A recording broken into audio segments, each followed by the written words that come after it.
Merhaba değerli izleyiciler. İrhanoğlu'nun penceresinden sizleri sevgi ve saygıyla selamlıyorum. Bu çalışmamızda, programımızda Kur'ansal kavram olan takva ve muttaki kavramını işlemeye çalışacağım. Farklı bir açıdan değerlendireceğim. Değerlendirme tamamen kendime mahsustur. Evet, takva nedir? Muttaki kimdir? Takva sahibi nasıl olunur? Muttakilerin özellikleri nelerdir? Bu konu üzerinde bir zihni çalışma yapacağım. Takva, sorumluluk bilinciyle yaratılış amacına uygun davranmak, eylemlerde bulunmaktır. Takva, kök itibariyle vekaya kökünden gelen bu kavram, sorumluluğunu bilmek, sorumlu davranmak, hassas ve bilinçli olmak şeklinde yorumlanabilir. Korkmak, korunmak, sakınmak, sevgi, saygı anlamlarında ifade etmektedir. Evet, korumak ve kollamak, korunmak şeklinde de olabilir. Sakınmak. Peki neden korunmak? Neden sakınmak? Yahut sevmek, saygı duymak anlamlarında içerirken Allah'tan korkmak şeklinde tercüme de edilmiştir. Ancak Allah korkulacak bir varlık mıdır ki korkalım? Ben farklı bir yaklaşımda bulunacağım. Sevgi ve saygı konusunu, temasını ön plana alarak diğer bütün anlamlarından birlikte işlemeye çalışacağım. Evet, Allah sevilen bir varlıktır. Çünkü sevginin ve muhabbetin, merhametin kaynağı olan Allah'tır. Dolayısıyla da ibadetleri yaparken Allah'a sevgi duyarak, içten gelerek, içtenlikli bir şekilde Allah'a ibadet etmektir. Haramlardan ve günahlardan sakınma noktasında yine bilinçli bir şekilde içten gelerek, samimiyetle haramlardan ve günahlardan sakınmaktır. Çünkü bunun bize yararı vardır, faydası vardır. Zaten Allah böyle olduğu için bize haramlardan ve günahlardan sakınmayı emir buyurmuş, öğütlemiş, nasihatta bulunmuştur. Dolayısıyla da haramlardan ve günahlardan bilinçli bir şekilde sakınmak lazım. Kendimizi korumak lazım. Kendimizi, ailemizi, çevremizi, insanları korumak lazım. Evet, takva duyarlı davranmaktır dedik. Takva vicdandır. Takva insaftır. Takva merhamettir. Yaratılanı hoş görmektir takva. Muttaki kimdir? Adil olandır. Vicdan sahibidir muttaki. Yasalara, kanunlara, kurallara uyandır muttaki. Muttaki haramlardan ve günahlardan sakınandır. Doğayı koruyandır. Cana, mala kıymayandır. Canı, malı koruyandır. Sırf bunu Allah için, Allah rızası için yapandır. Evet, aynı zamanda muttaki çevresini görüp gözetendir. Çevreye, doğaya, canlılara karşı saygılı olandır. Muttaki çevreyi korur, suyu korur. Zira su hayattır. Doğayı korur, doğa hayattır. Doğanın içinde, tabiatın içinde bulunan bütün canlıları muttaki korur, koruyucudur. Doğaya zarar vermez muttaki. Suyu kirletmez muttaki. Çevreyi kirletmez muttaki. Velhasıl Allah'ın yaratmış olduğu bütün varlıklara karşı saygılı davranandır muttaki. Ve bunu yaparken de severek yapar. Korktuğu için değil. Mesela Allah'a ibadet ederken sevgi ve içtenlikle yapar bunu muttaki.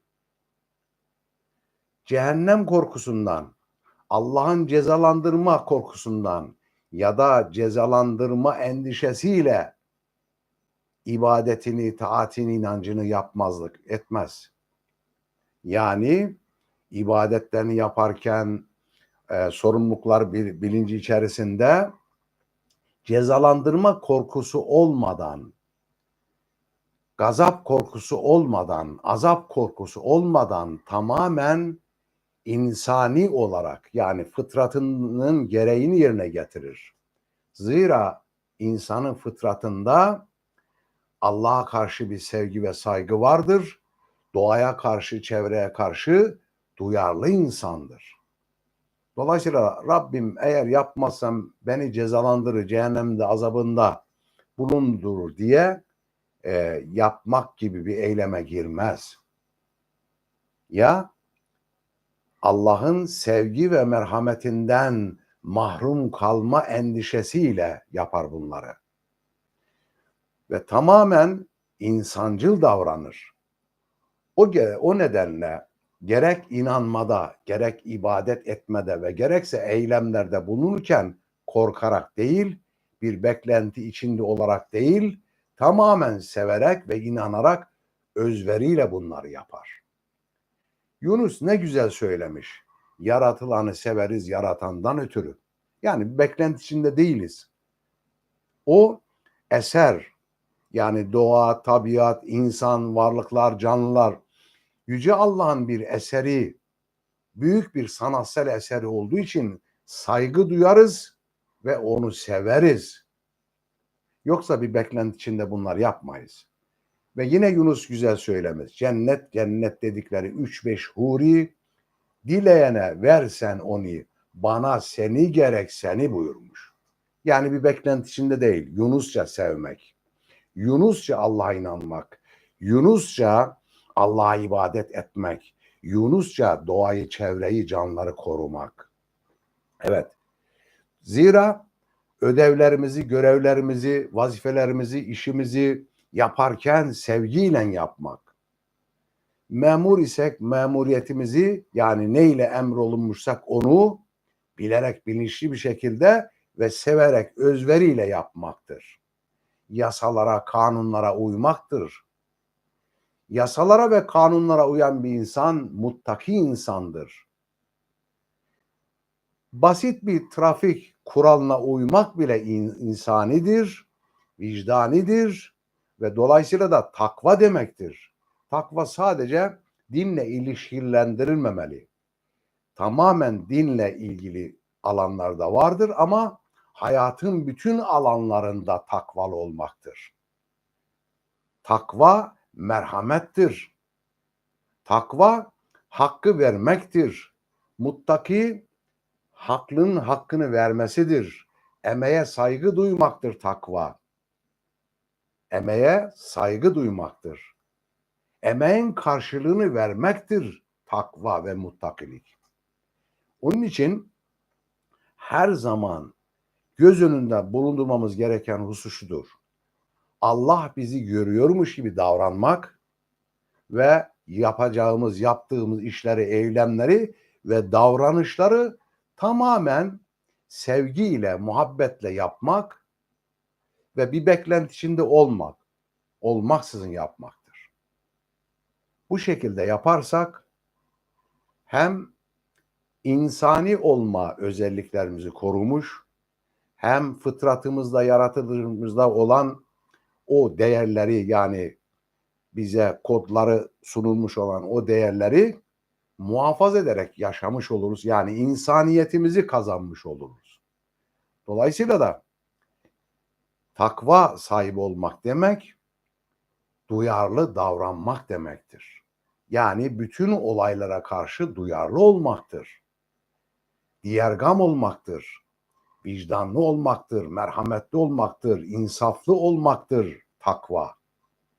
Muttaki insaf sahibidir, merhamet sahibidir, şefkat sahibidir. Doğaya, çevreye, canlılara karşı saygılı olandır muttaki. Kanunlara, yasalara, dini kurallara saygılı olmaktır muttaki. Evet, bir başka programda buluşmak üzere. Hoşça kalın değerli kardeşlerim.